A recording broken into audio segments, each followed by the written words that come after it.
ಹಳೆ ಬೀಡು ಯಾಕೆ ಹೇಳಿ ನಮ್ಮೂರ ಬೊಂಬೆ ನೀನೆ ಕೇಳಿ ಚೆಲುವೆ ರಂಭೆ ಊರ್ವಶಿ ಯಾಕೆ ಹೇಳಿ ನವಿಲು ಕೂಡ ಮಳೆಗೆ ಕಾಯದೆ ನಿನ್ನ ಅಂದ ನೋಡಿ ಕುಣಿತಲ್ಲಿ ಚೆಲುವೆ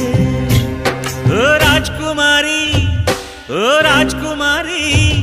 ಊರಿಗೆ ಮೆರುಗು ತಂದಾನೆ ನಿನ್ನ ನಗುವೆ ಬಂಗಾರ ಮೌನ ಅಲಂಕಾರ ನಿನ್ನ ಅಂದವ ನೋಡಿ ನಾನು ಕವಿಯಾದ್ನಲ್ಲ ಅಂದಕ್ಕೆ ಅಂದದಂದ ತಂದಾನ ಅಂದದ ಬೊಂಬೆಗೆ ಗಂಧದ ಶೃಂಗಾರ ಚಂದದ ಬೊಂಬೆಗೆ